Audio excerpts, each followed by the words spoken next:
wabarakatuh. Alhamdulillah, jadi pada pagi hari ini mungkin di kampus di semester 7 saya juga mengajar, tapi pada saat hari ini saya diposisikan jadi psikolog Puspaga untuk memberikan bagaimana sedikit pandangan terkait Puspaga itu sendiri. Jadi kalau untuk Puspaga itu sendiri saat ini memang itu sangat baru di Kota Bau-Bau, dan memang pelayanannya mungkin orang ada yang tidak tahu. Tapi melalui kesempatan kali ini kita sedikit sharing bagaimana sebenarnya pelayanan yang ada di Puspaga. Salah satu layanannya itu sebenarnya bagaimana kita meningkatkan preventif. Preventif itu bagaimana caranya kita mencegah kejadian-kejadian atau permasalahan-permasalahan yang ada di lingkungan masyarakat.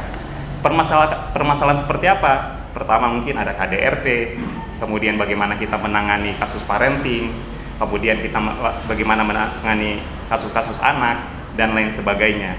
Kemudian kita juga promotif.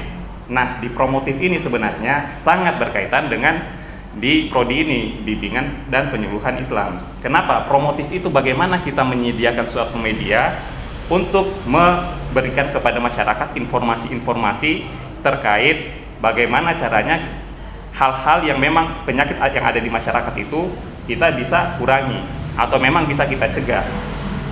Dan di sini memang bukan hanya untuk tugas Puspaga sendiri.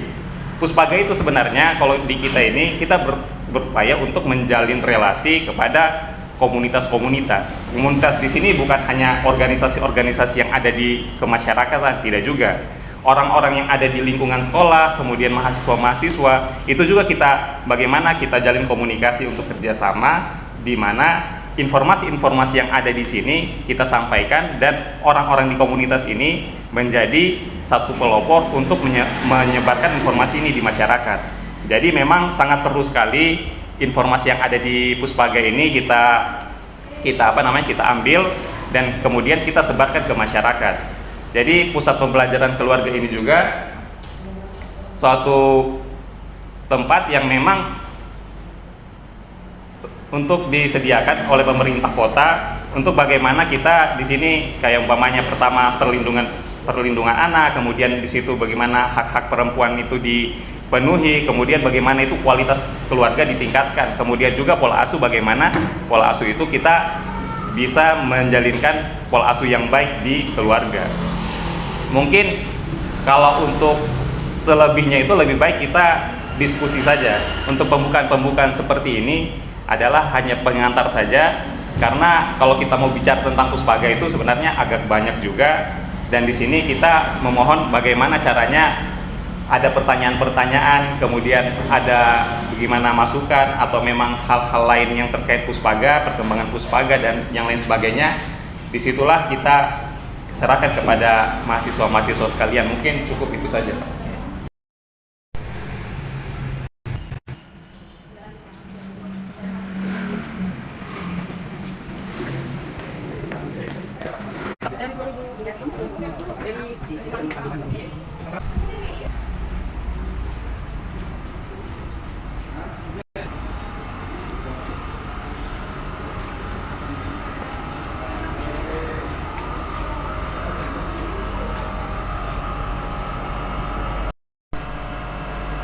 Bismillahirrahmanirrahim. Assalamualaikum warahmatullahi wabarakatuh.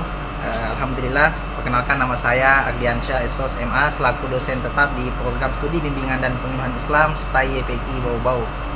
Tujuan kami melaksanakan kegiatan kuliah lapangan ini adalah bagaimana mensinergikan antara teori yang ada di kampus dan prakteknya di lapangan seperti apa. Karena selama ini mahasiswa hanya mengetahui ini dan sebagainya, tapi harus dibagi juga dengan bagaimana ilmu pengetahuan ini betul-betul terserap sampai kepada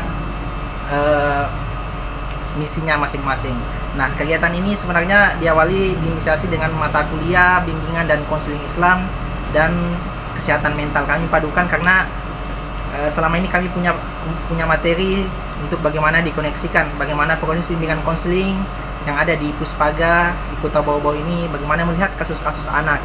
Jadi sebenarnya ini adalah jendela bagaimana melihat kasus-kasus lebih besar di lapangan, bagaimana melihat tema-tema besar terkait dengan pendampingan anak khususnya. Cukup sekian. Assalamualaikum warahmatullahi wabarakatuh.